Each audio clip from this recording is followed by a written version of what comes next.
जय हिंद दोस्तों, welcome to daily MCQ challenge practice day 16। आज हमारा 16वां दिन रहने वाला है और अभी जो हम एमसीक्यू प्रैक्टिस कर रहे हैं ना, वो हम कर रहे हैं मॉडर्न हिस्ट्री।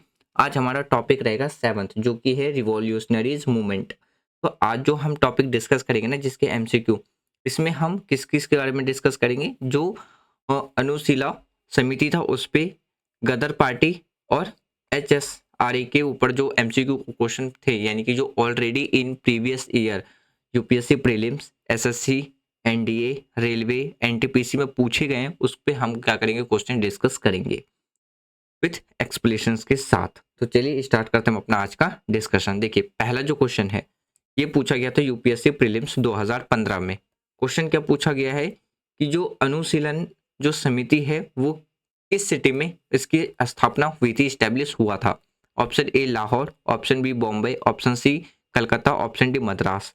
तो इसका जो राइट आंसर है ना, वो आपको क्या देखने को मिलेगा, ऑप्शन सी देखने को मिलेगा, यानी कि कलकत्ता। अनुशीलन समिति की बात करें ना, जो फाउंडेड हुआ था कहाँ पे, कलकत्ता में। कब? तो 1902 में।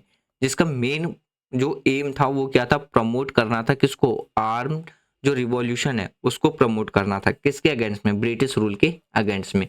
तो इसलिए इसका जो राइट आंसर है वो है ऑप्शन सी। क्वेश्चन नंबर 2 देखिए। क्वेश्चन नंबर 2 जो पूछा गया था एनडीए में, पूछा गया था कब, 2016 में। क्वेश्चन क्या पूछा है कि गदर पार्टी के फाउंडर कौन है। Option A Lala Hardayal, option B Bal Gangadhar Tilak, option C Bipin Chandrapal, option D Bhagat Singh.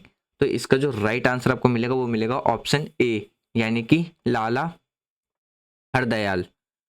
तो लाला हरदयाल की बात करें ना, तो उनके द्वारा ही क्या है, गदर पार्टी की इस्टेब्लिश की गई थी, यानी कि फाउंडेड किया गया था। कब? तो 1930 में। कहाँ पे? तो ये आपको देखने को मिलेगा सन फ्रांसिस्को, जिसका मेन आर्म क्या था, आर्म रिवॉल्ट करना था, यानी कि सशस्त्र विद्रोह करना था।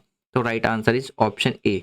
नेक्स्ट क्वेश्चन देखिए। अगला जो क्वेश्चन है ना, ये क्वेश्चन भी पूछा गया था किसमें, यूपीएससी प्रीलिम्स 2017 में। क्वेश्चन क्या पूछा गया है कि किस ईयर में Hindustan socialist republican association formed हुआ था, यानी कि बना था।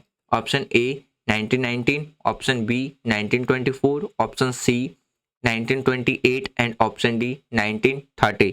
तो राइट आंसर आपको क्या देखने को मिलेगा, ऑप्शन बी देखने को मिलेगा, यानी कि 1924। 1924 में ही जो हिंदुस्तान सोशलिस्ट रिपब्लिकन एसोसिएशन है ना, उसको क्या किया था, फॉर्म किया गया था। तो इसमें आपको कौन कौन से क्रांतिकारी देखने को मिलेंगे, भगत सिंह, चंद्रशेखर आजाद और भी जो अदर लीडर्स थे वो इसमें क्या थे, शामिल थे। तो right answer is option B is correct answer. Next question देखिए। इसमें पूछ रहा है who was the leader of Anushilan Samiti. ये क्वेश्चन पूछा गया था एसएससी सीजीएल 2018 में।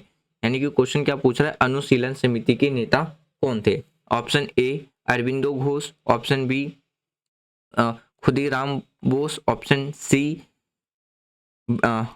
वरिंद्र घोष और option D all of the above. तो इसका जो राइट आंसर मिलेगा वो मिलेगा option D all of the above. Anushilan Samiti की बात करें ना, जिसका काम क्या था, मेन जो इनका एम था ना, वो क्या करना था, आर्म रिवॉल्यूशन करना था।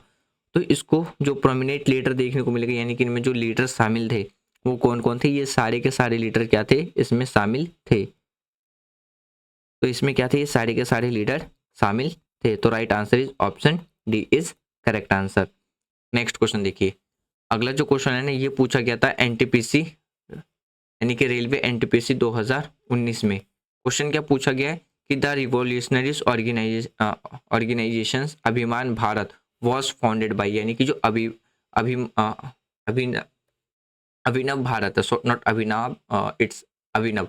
जो अभिनव भारत है, किस क्रांतिकारी संगठन के द्वारा इसकी स्थापना की गई थी। Option A Bhagat Singh, option B Vinayak Damodar Savarkar, option C Ras Bihari Bose और ऑप्शन डी था अस यानी कि अशफाक उल्ला खान। तो राइट आंसर आपको देखने को मिलेगा ऑप्शन डी देखने को मिलेगा, सॉरी ऑप्शन बी देखने को मिलेगा, नॉट डी, ऑप्शन बी।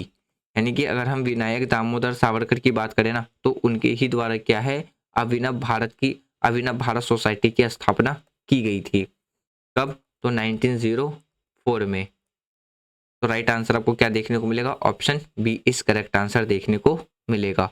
और किसके लिए, आर्म रेजिस्टेंस के लिए, यानी कि जो सशस्त्र विद्रोह था ना उसके लिए।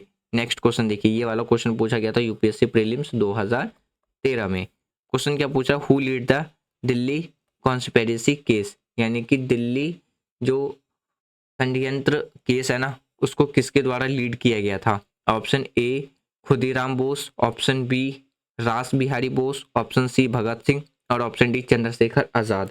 तो राइट आंसर आपको क्या देखने को मिलेगा, option B is correct answer देखने को मिलेगा, यानी कि रस बिहारी बोस।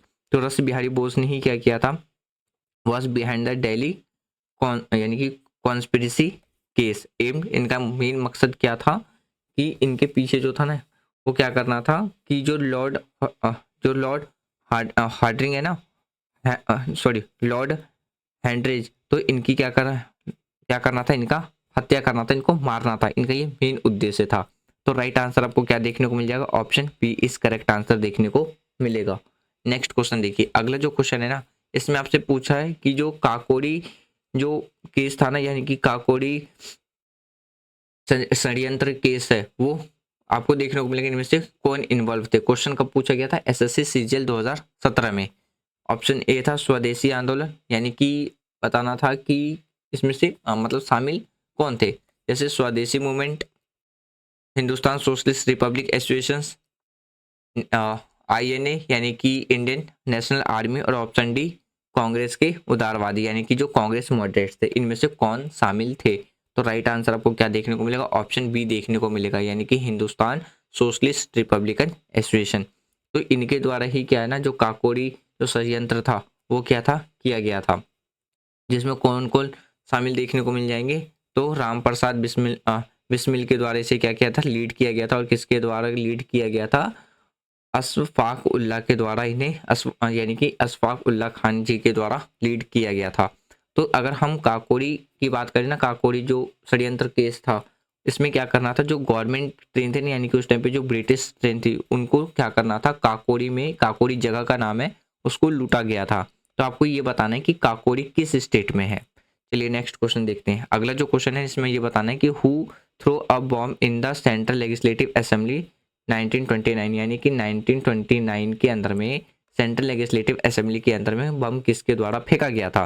क्वेश्चन पूछा गया था एनडीए 2019 में। Option A Chandrashekhar Azad, option B Bhagat Singh and Batukeshwar Dutt, option C Sukhdev and Rajguru, और ऑप्शन डी सुभाष चंद्र बोस। देखिए सुभाष चंद्र बोस तो होंगे नहीं, तो इसलिए हमारा ऑप्शन डी क्या हो जाता है, एलिमिनेट हो जाता है। ऑप्शन ए भी हमारा होगा नहीं, तो हमारे पास जो आंसर निकल के आता है ना, जो एस्टिमेटेड एक्यूरेट या अप्रॉक्स जो आंसर निकल के आता है वो आता है ऑप्शन बी निकल करके आता है। क्योंकि भगत सिंह को इसीलिए भगत सिंह जी को जो पकड़ा गया था ना वो इसीलिए पकड़ा था क्योंकि उन्होंने असेंबली में बम फेंक दिया था। तो right answer is option B. Bhagat Singh और बुटुकेश्वर दत्त की बात करें उनके द्वारा ही दिल्ली असेंबली में क्या है, बम फेंका गया था और स्लोगन दिया गया था इनकलाब जिंदाबाद का। तो right answer is option B. देखिए इसमें भी क्वेश्चंस निकाले जा सकते हैं। अब इसमें क्वेश्चंस क्या निकाला जा सकता है, क्वेश्चन ये भी निकाला जा सकता है कि जो दिल्ली असेंबली में जो बम फेंका गया था उसमें कौन सा स्लोगन दिया गया था, या इनकलाब जिंदाबाद का स्लोगन किसके द्वारा दिया गया था। बहुत से क्वेश्चन एक ही क्वेश्चन से निकाले जा सकते हैं। तो इसलिए का अगर आप MPYQ अगर आप सॉल्व कर रहे हो ना तो उसको एक बार जरूर आप अच्छे से क्या कर लो, एनालाइज कर लो, तब जाके इसका बेनिफिट आपको देखने को मिलेगा। नेक्स्ट क्वेश्चन देखते हैं। अगला जो क्वेश्चन है ना ये पूछा गया था यूपीएससी प्रीलिम्स 2018 में। क्वेश्चन क्या पूछा गया है कि जो भगत सिंह जी के द्वारा जेल में एक किताब लिखी गई थी उस किताब का क्या नाम था। Option A why I am in atheist, यानी कि मैं नास्तिक क्यों हूँ। Option B Hind Swaraj, option C India wins freedom India, और ऑप्शन डी है poverty and un British rule in India. अब एक चीज़ और देखिएगा, जब आप अगर प्रीवियस वीडियो देखा होगा ना तो इसका आंसर आपको यहाँ पे मिल जाएगा। ये किसके द्वारा लिखा गया था ये आपको कमेंट बॉक्स में बताना है, ठीक है। ऑलरेडी इस क्वेश्चन को हमने डिस्कस किया है। तो इसका जो राइट आंसर आपको देखने को मिलेगा ना वो क्या मिलेगा, ऑप्शन ए देखने को मिलेगा, why I am the atheist, यानी कि मैं नास्तिक क्यों हूँ। तो इन्होंने कब लिखा था, ये लिखा था जेल में बैठ करके। और किसके ऊपर लिखा था, इन्होंने एक्सप्लेन किया था किस चीज़ को लेकर के, जो भी रिवॉल्यूशनरी थे यानी कि जो क्रांतिकारी थे और जो रैशनलिस्ट बिलीफ्स थे ना, तो उस पर उन्होंने क्या है किताब लिखी थी। तो right answer is option A. तो फ्रेंड्स आई होप कि जो हमारी MCQ सीरीज चल रही है ना, वो आपके लिए काफ़ी ज़्यादा बेनिफिशियल रहा होगा। यदि आपके लिए बेनिफिशियल है तो आप वीडियो को लाइक कर सकते हैं, शेयर कर सकते हैं, चैनल को सब्सक्राइब कर सकते हैं और वीडियो के रिगार्डिंग जो भी आपको सजेशंस देना ना, आप कमेंट बॉक्स में दे सकते हैं। Thanks for watching friend, take care, जय हिंद।